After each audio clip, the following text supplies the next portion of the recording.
Our traditional way of handling the bully-victim relationship is not working.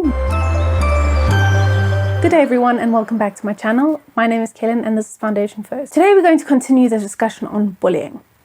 Last week we spoke about what bullying is not. This week we're talking about what it is. Now, the definition and what bullying is often very misunderstood.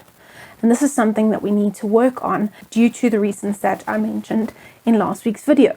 If you haven't yet seen it, you can go and watch it either now before you watch this video or afterwards. Bullying, as it is defined by the Anti-Bullying Alliance in the United Kingdom, is as follows. Bullying is the repetitive, intentional hurting of people, whether it is one person or a group, where the relationship includes an imbalance of power.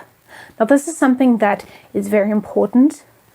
Remember, keywords, repetitive, can be a group or a singular person that is the target, and the relationship needs to have an imbalance of power. The bullying can be physical, verbal, or emotional, and it can be experienced online or face-to-face. Bullying tends to be a group behavior. It is very different from what we used to think and used to know about bullying, is that it was person against one person, bully, and then the victim. Now, with additional research that has come out throughout the years, it is more accurately a group against the target. Research that was undertaken in Finland by Christina Samivalli in 1996 provided us with a great understanding of what bullying is.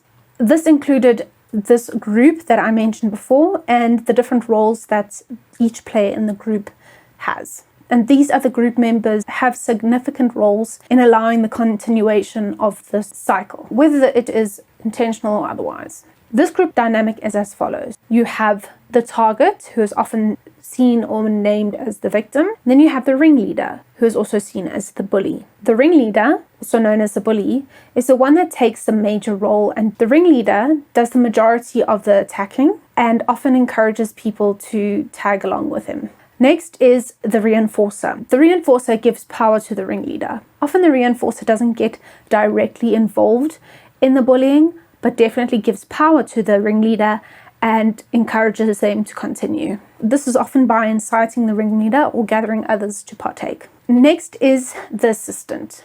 The assistant joins in on the attacking. He or she may restrain, partake in the attacking, even though it was somebody else that started it, and provide physical or other assistance that the ringleader may need. Next is the defender.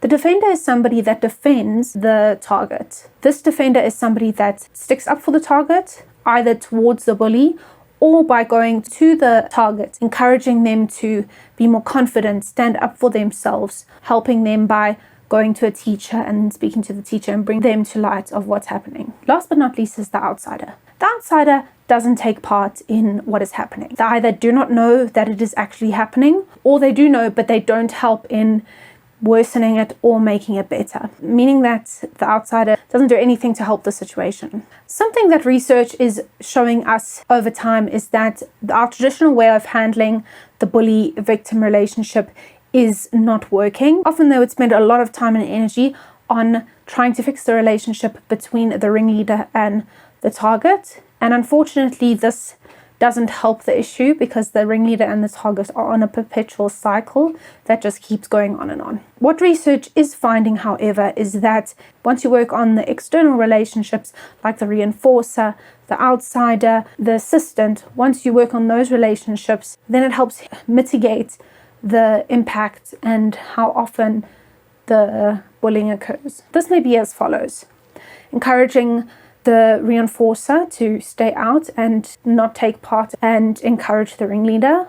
The assistant to walk away and not encourage the ringleader. And for outsiders, instead of not taking part and not being an active participant in making it better, encouraging them to go to teachers and adults and make them aware of what is happening. As you can see, these are the main points of what bullying is. And this is something that we can learn from and see that this is what constitutes bullying and how we can work mitigating it and tackling a certain conflict for what it is. This is a group behavior. Remember the keywords, and repetitive.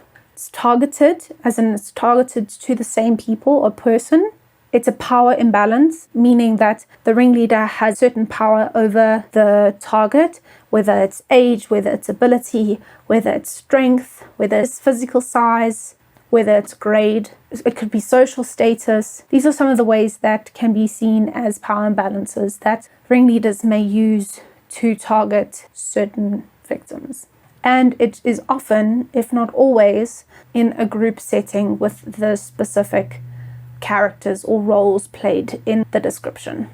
So thank you so much for joining me today on this very difficult topic. Use this to empower you as parents and as teachers to tackle an incident as it is, whether it's bullying or whether it is unkind behavior. These are both things that need to be tackled, need to be taken seriously, but it is very important that it is something that is tackled for what it is, and each definition not be confused. Just as it is important to not call something that's not bullying, bullying, it is very important to not call something unkind behavior when it actually is bullying.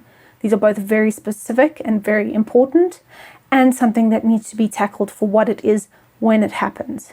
Early intervention is key, and we all, as the adults in children's lives, need to take part and need to be aware of what is happening in children's lives. Take note of change in behavior, and you'll be able to better tackle what is happening in those children's lives. Thank you so much for joining me today.